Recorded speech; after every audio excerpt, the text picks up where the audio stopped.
Hello friends, welcome back. In this lecture, we are going to solve GS score test series. This is our test number 9. Already we have covered up to the test number 8, right? तो इसके पहले हमने जो है 8 lectures को complete किया है, right? इसमें हमने जो है टोटल 5 लेक्चर्स के माध्यम में टोटल हमने जो है पॉलिटी को कवर किया था। ठीक उसी प्रकार जो है हम लोग देख रहे हैं कि मिस ये आपका इकोनॉमी का अगर लेक्चर की बात किया जाए, राइट, तो आपका इकोनॉमी का ये 3rd लेक्चर होने वाला है। ऑलरेडी हमने जो है 2 लेक्चर्स ले लिए हैं, राइट? तो यहाँ पर देख सकते हैं कौन कौन से टॉपिक्स जो है आपका पढ़ेंगे इसमें हम लोग। Public finance, budgeting, physical policy, planning and inclusive growth and poverty and unemployment, right? तो इसके रिगार्डिंग क्वेश्चन जो भी आपके देखने को मिलेंगे वो सभी आपका इसी टॉपिक से रिलेटेड क्वेश्चन होंगे, राइट? तो चलिए वीडियो को स्टार्ट करते हैं, राइट? तो फर्स्ट क्वेश्चन यहाँ पर देख सकते हैं। फर्स्ट क्वेश्चन आपका कह रहा है कि government recently imposed A windfall tax on the export of diesel, right? कि मीन्स जो आपका एक्सपोर्ट जो आपका डीजल का किया जा रहा है, इस पर गवर्नमेंट ने जो है आपका विंडफॉल टैक्स लगाया हुआ है petrol and air turbine fuel पर, right? With reference to the windfall tax in India consider the following statements, right? तो आपका पूछ रहा है कि विंडफॉल टैक्स के बारे में। विंडफॉल टैक्स आपका क्या होता है कि ऐसा कोई प्रॉफिट, राइट, गेन किया जाए जो कि आपका क्या है कि इन द कॉन्टेक्स्ट मीन्स ये आपका पता ना रहे प्रॉफिट जो है आपका विंडफॉल प्रॉफिट आपको मिल रहा है, राइट? तो उस पर जो है जो टैक्स लगाया जाता है उसको हम लोग क्या बोलते हैं, विंडफॉल टैक्स बोलते हैं, राइट?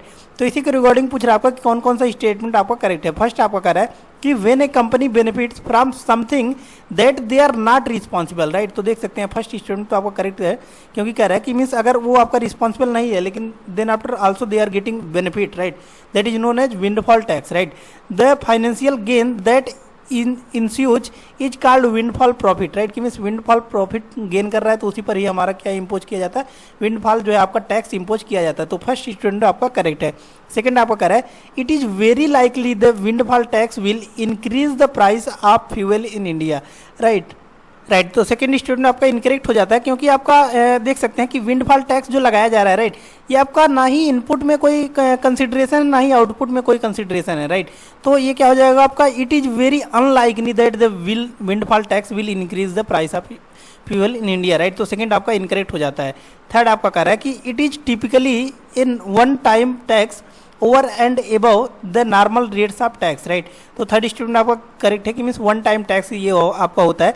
तो देख सकते हैं फर्स्ट एंड थर्ड आपका करेक्ट है, तो राइट आंसर हो जाता है आपका सी, इसका राइट आंसर हो जाता है। नेक्स्ट वन आता है आपको question number second. Question number second यहाँ पर देख सकते हैं कह रहा है आपका कि with reference to the term physical drag which one of the following statements is correct, right? तो आपका फिजिकल ड्रैग के रिगार्डिंग पूछ रहा है कि कौन कौन सा स्टेटमेंट आपका करेक्ट है, राइट? तो देखिए आपका फिजिकल ड्रैग के रिगार्डिंग पूछ रहा है, राइट? तो आपका न्यूज में था, इसके बारे में थोड़ा सा हम लोग चर्चा कर लेते हैं, राइट? तो देखिए फिजिकल ड्रैग आपका क्या होता है कि मीन्स गवर्नमेंट जो है, राइट, वो क्या कर रहा है कि फिजिकल डेफिसिट जो भी हो रहा है, राइट, फिजिकल डेफिसिट जो भी हो रहा है इसको कंट्रोल करने के लिए एक पॉलिसी रिजीम लाई है, नया आपका पॉलिसी रिजीम लाया गया, उसी को ही हम लोग क्या बोलते हैं, फिजिकल ड्रैग बोल रहे हैं, राइट? फिजिकल ड्रैग उसी को बोला गया है, राइट? तो इसी के रिगार्डिंग आपका पूछ रहा है कौन कौन से स्टेटमेंट्स आपके करेक्ट हैं, राइट? तो फर्स्ट स्टेटमेंट आपका कह रहा है कि it is damper on the economy caused by excessive spending bye the government, right? तो फर्स्ट स्टेटमेंट आपका इनकरेक्ट हो जाता है, क्योंकि जो है आपका ये कॉज किया जाता है किसके द्वारा, due to lack of spending और एक्सेसिव टैक्सेशन, राइट? कि मीन्स जो है आपका लैक यानी कि कमी किया जाता है अगर किस में आपका जो है स्पेंडिंग और जो है आपका टैक्सेशन पर, राइट? तो फर्स्ट आपका इनकरेक्ट हो जाता है। सेकंड आपको कह रहा है कि physical drag implies A lowering average tax rate over time for constant real income, right? तो सेकंड स्टेटमेंट भी आपका इनकरेक्ट हो जाता है, क्योंकि देखिए अगर क्या होता है कि प्राइसेज आपका इंक्रीज किया जाता है, राइट? तो प्राइसेज अगर इंक्रीज किया जाएगा, राइट, यानी कि टैक्सेज भी आपका इंक्रीज किया जाएगा, तो एग्रीगेट डिमांड एंड जो भी आपका एग्रीगेट डिमांड होगा कस्टमर का, राइट, वो आपका रिड्यूस हो जाएगा, राइट? क्योंकि आपका प्राइसेज हाई हो गया, टैक्स हाई हो गया, राइट? तो वो डिमांड जो है अपना कम करना पड़ेगा, राइट? कि मीन्स जो है पब्लिक जो है आपका आम पब्लिक है वो सोचेगा कि हमारा जो है खर्चा जो है कम में ही चलने लगे, राइट? तो सेकंड भी आपका इनकरेक्ट हो जाता है, फर्स्ट भी इनकरेक्ट हो जाता है। थर्ड आपका कह रहा है it can be seen as an automatic physical stabiliser as it controls a rapidly expanding economy from over heating, right? तो थर्ड स्टेटमेंट तो आपका करेक्ट हो जाता है कि मीन्स फिजिकल ड्रैग जो है आपका ये क्या कर रहा है आपका कि ऑटोमेटिकली आपका क्या कर रहा है कि फिजिकल स्टेबलाइज कर रहा है, राइट? तो स्टार्टिंग में ही हमने बताया कि मीन्स जो आपका फिजिकल ड्रैग है ये आपका जो भी आपका फिजिकल डेफिसिट जो देखा जा रहा था, राइट, उसी को रिमूव करने के लिए जो आपका फिजिकल ड्रैग लाया गया है, राइट? तो ये आपका थर्ड स्टेटमेंट करेक्ट है, क्योंकि कह रहा है कि आपकी ऑटोमेटिक ये क्या कर देता है, स्टेबलाइज कर देता है, कंट्रोल कर देता है जो भी आपका रैपिडली एक्सपेंडिंग इकोनॉमी है, राइट?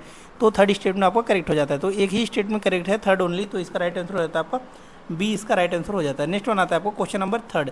क्वेश्चन नंबर थर्ड यहाँ पर देख सकते हैं, कह रहा है आपका the term physical consolidation is frequently seen in the news, which of the following measures are envisaged by the government to achieve physical consolidation in India, right. कि मीन्स जो आपका इसमें से कौन कौन से ऐसे आपके मेजर्स हैं जो कि आपका फिजिकल कंसोलिडेशन के लिए आपका जो है करते हैं इंडिया में, राइट। तो फिजिकल कंसोलिडेशन के लिए आपका तीनों ही आपका मेजर्स लिया जाता है, तो इसका राइट आंसर हो जाता है डी, इसका राइट आंसर हो जाता है all the three statements are correct, right. Next one आता है आपका क्वेश्चन नंबर 4। क्वेश्चन नंबर 4 यहाँ पर देख सकते हैं, कह रहा है आपका recently the fuel tax regime in India has ignited the debate regarding the progressive and regressive taxation with reference to this consider the following statements, right. तो देखिए आपका प्रोग्रेसिव टैक्सेशन क्या होता है और रिग्रेसिव क्या होता है, इसके बारे में हम लोग समझते हैं, राइट। तो देखिए प्रोग्रेसिव टैक्सेशन क्या होता है आपका, कि मीन्स अगर आपका इनकम बढ़ रहा है, राइट, तो टैक्स भी आपका बढ़ेगा, तो उसको हम लोग क्या बोलेंगे, प्रोग्रेसिव टैक्सेशन बोलते हैं, राइट। और दूसरा आपका रिग्रेसिव टैक्सेशन होता है, राइट। तो रिग्रेसिव टैक्सेशन में आपका क्या हो जाएगा कि मीन्स इनकम अगर आपका इंक्रीज हो रहा है तो टैक्स आपका डिक्रीज होगा, इसको हम लोग क्या बोलते हैं, रिग्रेसिव बोलते हैं, राइट।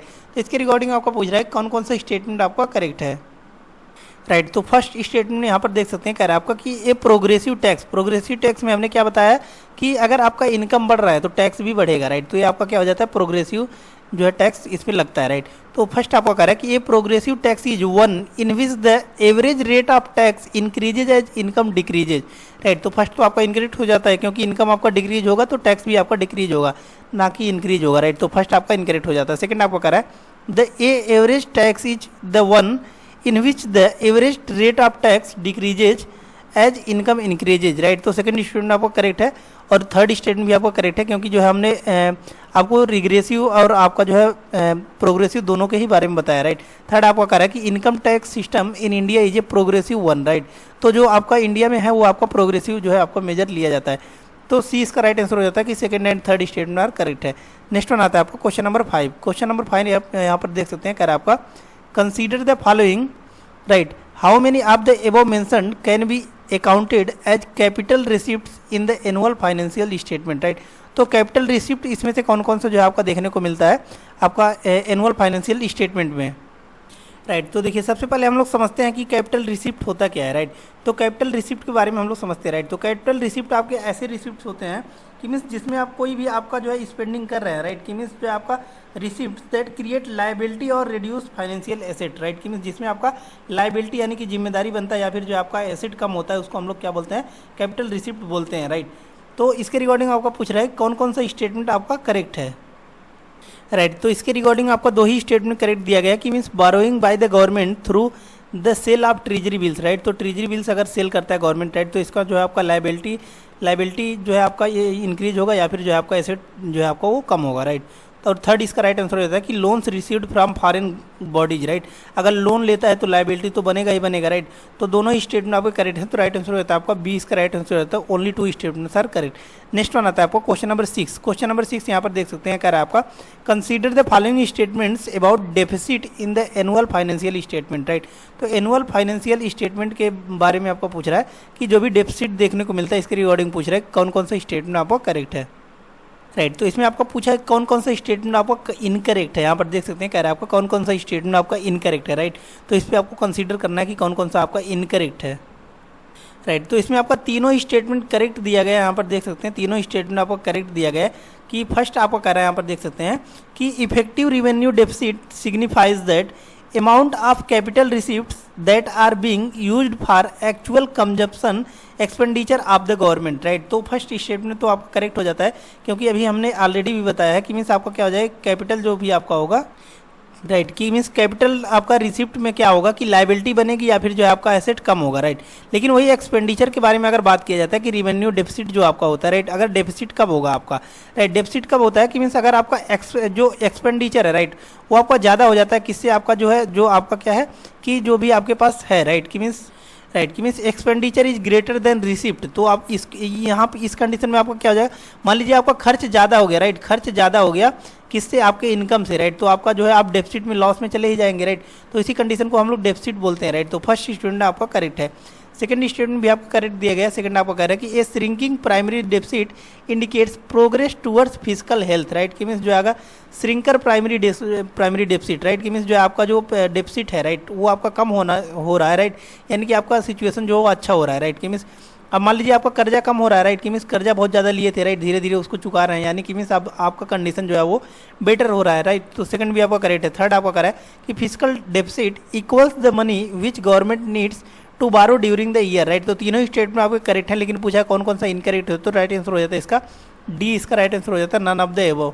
नेक्स्ट वन आता है आपका क्वेश्चन नंबर 7। क्वेश्चन नंबर 7 यहाँ पर देख सकते हैं, कह रहा है आपका which of the following are the examples of the revenue expenditure of government, right. तो आपका रिवेन्यू एक्सपेंडिचर के रिगार्डिंग पूछ रहा है कौन कौन सा स्टेटमेंट आपका करेक्ट है, राइट। तो सबसे पहले हम लोग समझते हैं कि रेवेन्यू एक्सपेंडिचर होता क्या है, राइट।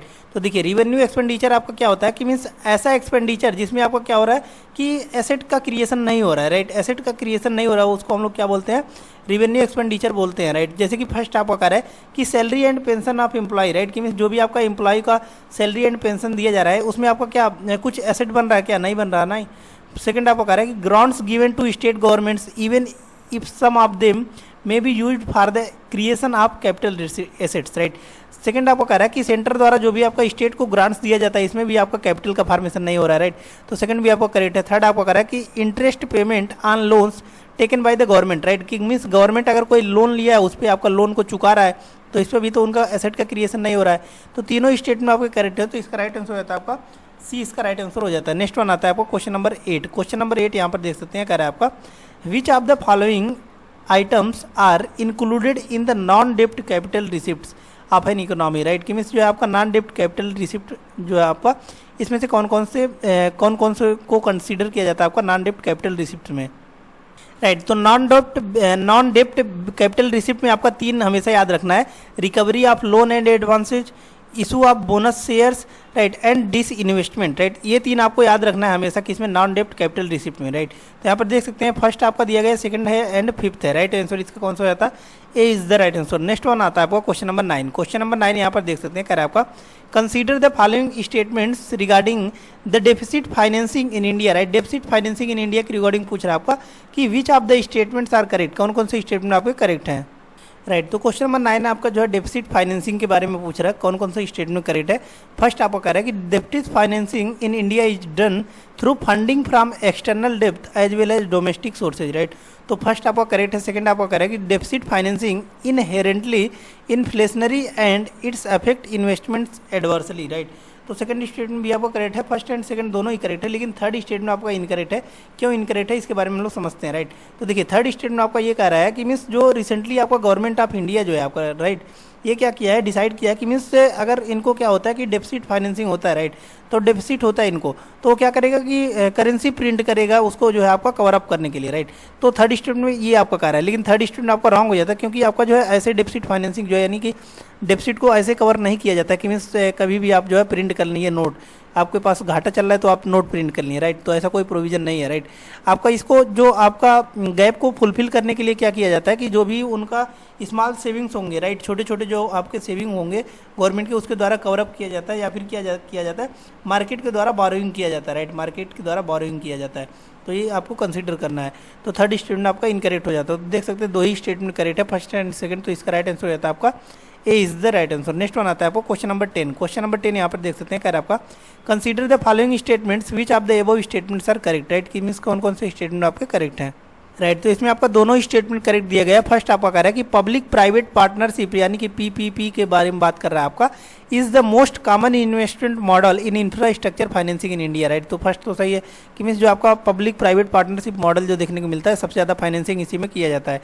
सेकंड आपको कह रहा है कि in the build operate transfer model the government hands over the constructing and operating rights to a private sector for a predetermined period of time, right। तो दोनों ही स्टेटमेंट आपके करेक्ट है, तो राइट आंसर हो जाता है इसका सी, इसका राइट आंसर हो जाता है, both statements are correct. Next one आता है आपको क्वेश्चन नंबर 11। क्वेश्चन नंबर 11 यहाँ पर देख सकते हैं, कह रहा है आपका consider the following statements which of the above statements are correct, right, means कौन कौन से स्टेटमेंट आपके करेक्ट हैं, राइट। तो इसमें आपका फर्स्ट स्टेटमेंट कह रहा है कि gender budget is a separate budget, right. तो आपका सेपरेट बजट नहीं होता है, फर्स्ट आपका इसीलिए इनकरेक्ट हो जाता है। सेकंड आपको कह रहा है कि gender budget statement was first introduced in the during of union budget 2020 and 21, right. तो सेकंड स्टेटमेंट भी आपका इनकरेक्ट हो जाता है, क्योंकि फर्स्ट टाइम ये आपका इंट्रोड्यूस किया गया था in the year 2005 and 2006, right. तो ये भी आपको कंसीडर करना है। दोनों ही स्टेटमेंट आपके इनकरेक्ट हैं, तो राइट आंसर हो जाता है इसका कौन सा, डी इसका राइट आंसर हो जाता है, neither one nor two. Next one आता है आपको क्वेश्चन नंबर 12। राइट, तो क्वेश्चन नंबर 12 यहाँ पर देख सकते हैं, कह रहा है आपका with reference to the green budgeting consider the following statements which of the above statements are correct. Right, तो फर्स्ट क्वेश्चन नंबर 12 तो आपको क्वेश्चन से ही समझ में आ जा रहा होगा कि यानी कि ग्रीन बजटिंग के बारे में बात कर रहा है। राइट, तो green budgeting in the sense आपको क्या हो जाएगा कि ऐसा बजट जो कि आपको क्या कर रहा है कि सस्टेनेबल गोल्स को जो है कंप्लीट करने के लिए किया जा रहा है, उसी को हम लोग क्या बोलते हैं, ग्रीन बजटिंग बोलते हैं। राइट, तो फर्स्ट आपको कर रहा है it means using the tools of budgetary policy making to help achieve environmental goals. Right, तो फर्स्ट तो आपको करेक्ट हो जाता है। सेकंड आपको कह रहा है it requires environmental impact assessment to accompany new budget measures. Right, तो सेकंड स्टेटमेंट भी आपका करेक्ट है, लेकिन थर्ड स्टेटमेंट आपका इनकरेक्ट दिया गया, क्योंकि थर्ड आपको कह रहा है कि the Paris collaborative a multi disciplinary platform for research and analysis on green budgeting is convent by G20। Right, तो थर्ड स्टेटमेंट आपका इनकरेक्ट हो जाता है, क्योंकि जो आपका ग्रीन बजटिंग है, राइट, ये आपका लॉन्च किया गया था 2017 में आपका लॉन्च किया गया था, और किसके द्वारा लॉन्च किया गया था आपका, by the organisation of economic cooperation and development. Right, organisation of economic cooperation and development के द्वारा ये आपका 2017 में आपका लॉन्च किया गया था। राइट, तो थर्ड स्टेटमेंट आपका इनकरेक्ट हो जाता है, देख सकते हैं एक first and second statement correct है, तो राइट आंसर हो जाता है इसका बी इसका राइट आंसर हो जाता है। नेक्स्ट वन आता है आपको क्वेश्चन नंबर 13। क्वेश्चन नंबर 13 यहाँ पर देख सकते हैं, कह रहा है आपका consider the following statements regarding zero based budgeting. Right, तो आपका जीरो बेस्ड बजटिंग के रिगार्डिंग पूछ रहा है कि how many of the above statements are correct. Right, तो इसमें आपका जीरो बेस्ड बजटिंग के रिगार्डिंग तीनों ही स्टेटमेंट करेक्ट है, तो राइट आंसर हो जाता है इसका सी इसका राइट आंसर हो जाता है। नेक्स्ट वन आता है आपको क्वेश्चन नंबर 14। क्वेश्चन नंबर 14 यहाँ पर देख सकते हैं, कह रहा है आपका which of the following elements are content in the budget. Right, कि मीन्स कौन कौन से एलिमेंट्स ऐसे हैं आपके जो बजट में कंटेंट किए गए हैं, इसके रिगार्डिंग पूछ रहा है कौन कौन सा स्टेटमेंट आपका करेक्ट है। राइट, तो इसमें आपका तीनों स्टेटमेंट करेक्ट दिए गए। फर्स्ट आपका कह रहा है कि estimates of revenue and capital receipt, की मीन्स इसका एस्टिमेशन किया जाता है। सेकंड आपका कह रहा है कि ways and means raise revenue. Third आपका कह रहा है कि details of the actual receipt and expenditure of the closing financial year. Right, तो तीनों स्टेटमेंट आपका इनके जो है आपका नेसेसरी होता है फॉर द आपका कंटेंट इन बजट जो आपका पेश किया जाता है। राइट, तो इसका राइट आंसर हो जाता है डी इसका राइट आंसर हो जाता है, all the three statements are correct. Next one आता है आपका क्वेश्चन नंबर 15। क्वेश्चन नंबर 15 यहाँ पर देख सकते हैं, कह रहा है आपका consider the following statements which of the above statements are correct. कौन कौन से स्टेटमेंट आपके करेक्ट हैं। राइट, तो क्वेश्चन नंबर 15 में यहाँ पर देख सकते हैं फर्स्ट स्टेटमेंट में आपका इनकरेक्ट दिया गया, क्योंकि फर्स्ट आपका कह रहा है कि poverty estimation in India is now carried out by ministry of finance. Right, तो आपको मिनिस्ट्री ऑफ फाइनेंस के द्वारा नहीं रिलीज किया जाता है, बल्कि आपका जो है नीति आयोग टास्क फोर्स के द्वारा जो आपका रिलीज किया जाता है। Right, NITI Aayog task force. Right, तो ये आपको याद रखना है। राइट, तो यहाँ से देख सकते हैं आपका राइट आंसर कौन सा हो जाता है, सेकंड एंड थर्ड ओनली आपका राइट आंसर हो जाता है, तो राइट आंसर हो जाता है इसका बी इसका राइट आंसर हो जाता है। नेक्स्ट वन आता है आपको क्वेश्चन नंबर 16। क्वेश्चन नंबर 16 यहाँ पर देख सकते हैं, कह रहा है आपका consider the following statements which of the above statements is are correct. Right, कि मीन्स कौन कौन से स्टेटमेंट आपके करेक्ट हैं। राइट, तो इसमें आपका सेकंड स्टेटमेंट ओनली करेक्ट दिया गया है, तो इसका राइट आंसर हो जाता है इसका सी इसका राइट आंसर हो जाता है। नेक्स्ट वन आता है आपको क्वेश्चन नंबर 17। क्वेश्चन नंबर 17 यहाँ पर देख सकते हैं, कह रहा है आपका consider the following statements which of the above statements is are incorrect. Right, तो इसमें आपको पूछा है कौन कौन सा स्टेटमेंट आपका इनकरेक्ट दिया हुआ है। राइट, तो इसमें आपको पूछा है कौन कौन से स्टेटमेंट आपके इनकरेक्ट हैं, लेकिन सभी स्टेटमेंट इसमें आपका करेक्ट दिया गया है, तो इसका राइट आंसर कौन सा हो जाता है, इसका डी इसका राइट आंसर हो जाता है कि none of the above. Right, next one आता है आपको क्वेश्चन नंबर 18। क्वेश्चन नंबर 18 यहाँ पर देख सकते हैं, कह रहा है आपका consider the following statements which of the above statements is are correct. कौन कौन से स्टेटमेंट आपके करेक्ट हैं। राइट, तो क्वेश्चन नंबर 18 में आपका जो है दो वर्ड के बारे में पूछा गया है, यहाँ पर देख सकते हैं, एक आपका दिया गया है स्टंटिंग और एक आपका दिया गया है यहाँ पर देख सकते हैं वेस्टिंग। राइट, तो स्टंटिंग आपका क्या होता है कि एज के अकॉर्डिंग अगर आपका हाइट कम रह गया। राइट, अगर मान लीजिए आपका एज आपका 18 साल हो गया। राइट, लेकिन आपका हाइट होना चाहिए लगभग 5 साढ़े 5 फीट। राइट, लेकिन आपका हाइट कितना रह गया, 4 साढ़े 4 फीट ही रह गया। राइट, तो इसको हम लोग क्या बोलेंगे, स्टंटिंग बोलेंगे। राइट, स्टंटिंग बोलेंगे। राइट, स्टंटिंग बोलेंगे। और सेकंड जो स्टेटमेंट आपका दिया गया है, ये आपका दिया गया है कि इसके बारे में वेस्टिंग के बारे में दिया गया। राइट, वेस्टिंग के बारे में, तो वेस्टिंग आपको क्या होता है कि हाइट के अकॉर्डिंग आपका जो है वेट नहीं है। राइट, वेट आपका कम है, तो इसको हम लोग क्या बोलते हैं, वेस्टिंग बोलते हैं। राइट, तो फर्स्ट स्टेटमेंट देख सकते हैं आपका इनकरेक्ट दिया गया है, क्योंकि आपका इंटरचेंज कर दिया गया है, क्योंकि कह रहा है कि stunting is defined as the low weight. Right, low weight इसमें आपको कह रहा है कि फॉर हाइट। राइट, तो फर्स्ट आपका इनकरेक्ट हो जाता है, क्योंकि इसमें आपको क्या होता है कि हाइट आपका कम रह गया रहता है। राइट, एज के अकॉर्डिंग। राइट, तो ये आपका होता है। राइट, वेस्टिंग आपको क्या होता है कि आपका जो है वेट जो है यानी कि वजन जो है वो कम रह गया। राइट, तो देख सकते हैं फर्स्ट आपका इनकरेक्ट दिया गया है, सेकंड आपका करा है both stunting and wasting our result of the chronic under nutrition, right. तो सेकंड स्टेटमेंट तो आपको करेक्ट हो जाता है, क्योंकि हाइट भी या फिर आपका जो है वेट दोनों ही निर्भर करते हैं कि आप किस प्रकार के न्यूट्रिशन को गेन कर रहे हैं, राइट, कि मीन्स जो है कंज्यूम कर रहे हैं। तो इसका राइट आंसर कौन सा हो जाता है, बी इसका राइट आंसर हो जाता है। Only 2 statements are correct. Next one आता है आपको क्वेश्चन नंबर 19। क्वेश्चन नंबर 19 यहाँ पर देख सकते हैं, कह रहा है आपका consider the following statements regarding crowding out phenomena, right. तो आपका क्राउडिंग आउट फिनोमेना के बारे में पूछ रहा है, कौन कौन सा स्टेटमेंट आपका करेक्ट है, राइट। तो क्वेश्चन नंबर 19 में आपका जो है पूछा गया है कि इसके बारे में क्राउडिंग आउट के बारे में पूछा गया है, राइट। तो क्राउडिंग आउट आपका क्या होता है कि अगर गवर्नमेंट क्या कर रहा है कि बोरोइंग आपका ज़्यादा कर रहा है, राइट, गवर्नमेंट से, राइट, यानी कि एक्सपेंशनरी पॉलिसी को अपना रहा है, राइट। तो इसको हम लोग क्या बोलते हैं, क्राउडिंग आउट इफेक्ट बोलते हैं, राइट। तो फर्स्ट आपका कह रहा है कि it is the result of an expansionary physical policy stance, right. तो फर्स्ट तो आपका करेक्ट हो जाता है। सेकंड आपको कह रहा है कि crowding out results in the decrease in the real interest rate in the economy, right. तो सेकंड स्टेटमेंट आपका इनकरेक्ट हो जाता है, क्योंकि आपका इंक्रीज करता है किसको, रियल इंटरेस्ट रेट जो भी आपका इकोनॉमी में होता है, राइट। तो इस प्रकार से देख सकते हैं सी इसका राइट आंसर हो जाता है कि स्टेटमेंट 1 तो करेक्ट है, बट स्टेटमेंट सेकंड जो है आपका वो इनकरेक्ट है। नेक्स्ट वन आता है आपका क्वेश्चन नंबर 20। क्वेश्चन नंबर 20 यहाँ पर देख सकते हैं, कह रहा है आपका which of the following statements regarding the E way bill system is correct, right. E way bill system के रिकॉर्डिंग आपको पूछ रहा है कि कौन कौन सा स्टेटमेंट आपका करेक्ट है, राइट। तो फर्स्ट स्टेटमेंट तो आपका इनकरेक्ट हो जाता है, क्योंकि ये आपका कह रहा है कि it is required for inter state movement goods only, right. तो ये आपका इंटर स्टेट और इंट्रा स्टेट दोनों में ही आपका जो है कंसीडर किया जाता है। तो फर्स्ट आपका इनकरेक्ट हो जाता है, राइट। सेकंड आपको कह रहा है कि only the transporter of the goods can generate the E way bill, right. तो सेकंड स्टेटमेंट भी आपका इनकरेक्ट हो जाता है, क्योंकि इसमें भी आपको जो है बोथ आपका क्या कर सकते हैं, जनरेट कर सकते हैं ई वे बिल को, राइट। थर्ड आपको कह रहा है कि E way bill is not required for transportation of used personal vehicles, right. तो थर्ड स्टेटमेंट तो आपका करेक्ट हो जाता है कि मीन्स मान लीजिए ये आपका सेकंड हैंड जो भी गाड़ी होंगी, राइट, उसके लिए आपका जो है ई वे बिल वगैरह नेसेसरी नहीं होता, राइट। तो थर्ड ओनली आपको करेक्ट है, तो राइट आंसर हो जाता है आपका बी। नेक्स्ट वन आता है आपको क्वेश्चन नंबर 21। क्वेश्चन नंबर 21 यहाँ पर देख सकते हैं, कह रहा है आपको consider the following statements which of the above statements is are correct, right, right. तो इसमें आपका तीनों ही स्टेटमेंट करेक्ट दिए गए हैं, तो इसका राइट आंसर हो जाता है आपका डी इसका राइट आंसर हो जाता है। नेक्स्ट वन आता है आपका क्वेश्चन नंबर 22। क्वेश्चन नंबर 22 यहाँ पर देख सकते हैं, कह रहा है आपका consider the following pairs regarding capital and revenue budget, right. तो कैपिटल बजट और आपका जो है रिवेन्यू बजट के बारे में आपको पूछ रहा है, कौन कौन सा स्टेटमेंट आपका कौन कौन सा पेयर्स करेक्टली मैच है, राइट। तो फर्स्ट स्टेटमेंट आपको कह रहा है कि burrowing through the RBI, right, कि मीन्स जो भी आपका आरबीआई के द्वारा बारोइंग किया जाता है, इसको हम लोग किस में कंसीडर करते हैं, कैपिटल रिसिप्ट में कंसीडर करते हैं, राइट।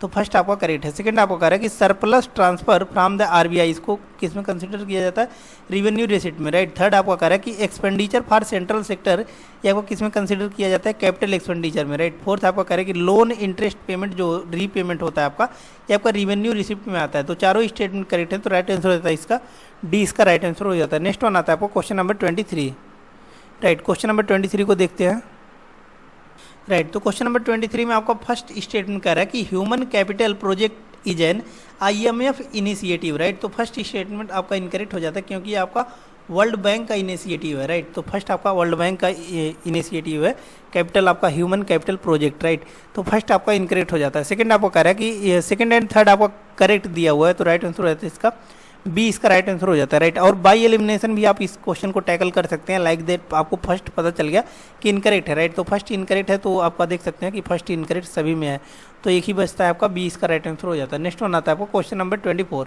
क्वेश्चन नंबर 24 यहाँ पर देख सकते हैं, कह रहा है आपका consider the following statements regarding employment elasticity which of the above statements are incorrect, right. तो एम्प्लॉयमेंट इलास्टिसिटी के बारे में पूछ रहे हैं, कौन कौन सा स्टेटमेंट आपका करेक्ट है, राइट। सॉरी, इसमें आपको पूछा कौन कौन सा स्टेटमेंट आपका इनकरेक्ट है, राइट, इनकरेक्ट। तो ये भी आपको याद रखना है, राइट। तो आपका एम्प्लॉयमेंट इलास्टिसिटी के रिगार्डिंग फर्स्ट स्टेटमेंट आपको कह रहा है it is a measure of the percentage change in employment associated with a unit percentage point change in economic growth, right. तो फर्स्ट आपको करेक्ट है। सेकंड आपको कह रहा है कि construction has higher employment elasticity than agriculture, right. तो second statement भी आपका करेक्ट है कि कंस्ट्रक्शन में आपका हायर एम्प्लॉयमेंट इलास्टिसिटी देखने को मिलता है देन एग्रीकल्चर, राइट। तो दोनों ही स्टेटमेंट आपके करेक्ट है, लेकिन पूछा है कौन कौन सा इनकरेक्ट है, तो राइट आंसर हो जाता है इसका डी इसका राइट आंसर हो जाता है। नेक्स्ट वन आता है आपको क्वेश्चन नंबर 25। क्वेश्चन नंबर 25 यहाँ पर देख सकते हैं, कह रहा है आपका which of the following is generally used as an indicator for analysing the employment situation in the country, right. तो आपका कह रहा है कि कौन कौन सा जो है आपका एनालाइज किया जाता है एम्प्लॉयमेंट सिचुएशन का किसी भी कंट्री में, राइट। तो इसका राइट आंसर कौन सा हो जाता है आपका बी इसका राइट आंसर होता है कि मीन्स वर्कर पॉपुलेशन रेशियो जो होता है, राइट, यही आपका जो है किसी भी एम्प्लॉयमेंट सिचुएशन को जो है आपका दर्शाता है। नेक्स्ट वन आता है आपको क्वेश्चन नंबर 26। क्वेश्चन नंबर 26 यहाँ पर देख सकते हैं, कह रहा है आपका with reference to the term discretionary physical stimulus consider the following statements, right. तो आपका डिस्क्रेशनरी फिजिकल स्टिमुलस के रिगार्डिंग पूछ रहा है आपका, यहाँ पर देख सकते हैं कि मीन्स कौन कौन से स्टेटमेंट आपके करेक्ट हैं, right. Which of the above statements is are correct, right. Right, तो इसमें आपका दोनों स्टेटमेंट इनकरेक्ट दिए गए हैं, तो इसका राइट आंसर कौन सा हो जाता है, यहाँ पर देख सकते हैं डी इसका राइट आंसर होता है, neither one nor two, right. Next one आता है आपको क्वेश्चन नंबर 27। क्वेश्चन नंबर 27 यहाँ पर देख सकते हैं, कह रहा है आपका consider the following statements which of the following is are correct in respect of the above statements, right. कि मीन्स दोनों स्टेटमेंट में से आप कौन कौन सा स्टेटमेंट करेक्ट है, राइट। तो फर्स्ट आपको कह रहा है कि the accelerated rural water supply programme was introduced by the government of India to accelerate the pace of coverage of drinking water supply, right। तो फर्स्ट आपका करेक्ट है। सेकंड आपको कह रहा है the technology mission of drinking water was launch during the Atal Bihari Vajpayee tenure, right. तो second आपका incorrect हो जाता है, क्योंकि आपका जो है जो मिशन ऑफ ड्रिंकिंग वाटर जो आपका लॉन्च किया गया था, ये आपका ड्यूरिंग द राजीव गांधी जी के द्वारा जो है आपका ये लॉन्च किया गया था, राइट। तो राजीव गांधी जी के दौरान जो है इसको लॉन्च किया गया था, राइट। तो सेकंड इनकरेक्ट हो जाता है, तो इसका राइट आंसर हो जाता है आपका डी की स्टेटमेंट वन तो करेक्ट है, बट स्टेटमेंट सेकंड जो है आपको वो इनकरेक्ट है। नेक्स्ट वन आता है आपको क्वेश्चन नंबर 28। क्वेश्चन नंबर 28 यहाँ पर देख सकते हैं, कह रहा है आपका consider the following statements regarding the evolution of health sector policies in India, right. कि मीन्स जो आपका हेल्थ सेक्टर जो आपका इवॉल्व किए गए हैं, इसके रिगार्डिंग पूछ रहा है कौन कौन सा स्टेटमेंट आपका करेक्ट है, राइट। तो इसमें आपका दो ही स्टेटमेंट करेक्ट दिया गया है, second and third only, right. तो इसका राइट आंसर कौन सा हो जाता है, यहाँ पर देख सकते हैं इसका राइट आंसर हो जाता है आपका बी इसका राइट आंसर हो जाता है, only two statements are correct, right. Next one आता है आपको question number 29, right. Question number 29 को देखते हैं यहाँ पर। क्वेश्चन नंबर 29 आपको क्या कर रहा है, consider the following statements, right. तो क्वेश्चन नंबर 29 में यहाँ पर देख सकते हैं कि मीन्स 5 जो है आपके पॉइंट्स दिए गए हैं, इसमें आपको पूछ रहा है कौन कौन सा जो है आपका पेयर करेक्टली मैच है, राइट। तो फर्स्ट आपको कह रहा है कि 11th 5 ईयर प्लान के बारे में बात कर रहा है, राइट। तो 11th जो आपका 5 ईयर प्लान आपका देखने को मिलता है, ये आपका 2007 से लेके आपका जो है 2012 तक चला था, राइट। 2012 तक चला था, राइट। तो इसमें आपका जो है इंक्लूसिव ग्रोथ के बारे में बात किया गया था, राइट। इंक्लूसिव ग्रोथ के बारे में बात किया गया था कि जिसमें आपका क्वालिटी ऑफ लाइफ जो है वो बेटर होना चाहिए, राइट। तो फर्स्ट आपका इनकरेक्ट हो जाता है, क्योंकि कह रहा है कि ये आपका किसके बारे में बात कर रहा था, strengthening the capital markets as part of the inclusive growth, right. तो फर्स्ट आपका जो है इनकरेक्ट हो जाता है, और बाकी सभी स्टेटमेंट आपका करेक्ट दिया गया है, राइट। तो बाकी सभी स्टेटमेंट आपको करेक्ट दिया गया है, तो इसका राइट आंसर हो जाता है आपका सी इसका राइट आंसर हो जाता है कि means all 4 statements are correct, right. Means all 4 statements are correct, लेकिन एक स्टेटमेंट आपका इनकरेक्ट है। नेक्स्ट वन आता है आपको क्वेश्चन नंबर 30। क्वेश्चन नंबर 30 यहाँ पर देख सकते हैं, कह रहा है आपका consider the following statements regarding the employment scenario in India, right. तो एम्प्लॉयमेंट सिनेरियो इन इंडिया के रिगार्डिंग पूछ रहा है कि कौन कौन सा स्टेटमेंट आपका इनकरेक्ट है, राइट। इसमें भी आपको पूछा कौन कौन सा इनकरेक्ट है, राइट। राइट, तो इसमें आपका देख सकते हैं फर्स्ट स्टेटमेंट आपका कह रहा है कि more than half of the female workforce in both rural and urban India is self employed, right. तो फर्स्ट तो आपका इनकरेक्ट हो जाता है, क्योंकि देखिए अगर चाहे रूरल में हो चाहे अर्बन में, राइट, दोनों जगह में हम लोग देखते हैं कि सेल्फ एम्प्लॉयमेंट नहीं होती है, राइट। कि कहीं ना कहीं जो है ऑर्गेनाइजेशन में जो है महिलाएं होती हैं वो काम करती रहती हैं, राइट। तो इसलिए जो है आपका फर्स्ट इनकरेक्ट हो जाता है। और थर्ड ठीक उसी प्रकार यहाँ पर देख सकते हैं, कह रहा है आपका कि जो आपका वर्क पॉपुलेशन है, राइट, वर्कर पॉपुलेशन है, वो आपका क्या कह रहा है कि डिक्रीज किया गया है कंसिस्टेंटली ड्यूरिंग 5 ईयर्स, राइट। कि मीन्स जो भी आपका बिफोर 5 ईयर्स का डाटा के अकॉर्डिंग कह रहा है कि जो आपका डिक्रीज किया गया है, राइट। तो आपका डिक्रीज नहीं हुआ है, बल्कि जो है आपका और इंक्रीज हुआ है क्या वर्कर पॉपुलेशन, राइट। जैसे कि अगर एग्जांपल लिया जाए कि पहले का बच्चे हम लोग देखते थे कि कुछ पढ़ने जाते थे, राइट, लेकिन अभी 5 साल 8 साल के हुए हैं लेकिन कमाने चले जा रहे हैं, राइट। तो ये सब क्या है कि वर्कर पॉपुलेशन जो है वो इंक्रीज हो रहा है, राइट। तो 2 स्टेटमेंट आपका इनकरेक्ट है, फर्स्ट एंड थर्ड। तो इसका राइट आंसर कौन सा हो जाता है आपका डी इसका राइट आंसर हो जाता है कि मीन्स फर्स्ट एंड थर्ड जो है आपका वो इनकरेक्ट है, राइट। तो इनकरेक्ट ही पूछा है, राइट। तो ठीक इस प्रकार से हम लोग देख सकते हैं कि 30 क्वेश्चन हमने सॉल्व कर दिया, राइट। लेकिन इस टेस्ट में आपका जो है टेस्ट नंबर 9 जो है इसमें आपको टोटल कितना क्वेश्चन है 50 क्वेश्चन है, राइट। तो 20 क्वेश्चन अब आप जाकर खुद से सॉल्व करिए, राइट। इसका PDF आप हमारे टेलीग्राम चैनल जिसका लिंक हमने डिस्क्रिप्शन बॉक्स में डाल दिया, वहाँ से जाकर डाउनलोड कर लीजिए और इसको जो है टोटल सॉल्व कर लीजिए, राइट। तो मिलते हैं नेक्स्ट वीडियो में नेक्स्ट लेक्चर के साथ। तब तक के लिए चैनल को सब्सक्राइब कर लीजिएगा ताकि जो भी लेटेस्ट वीडियोज होंगी वो आप तक पहुँचती रहेंगी, राइट। तो धन्यवाद, मिलते हैं नेक्स्ट वीडियो में नेक्स्ट लेक्चर के साथ।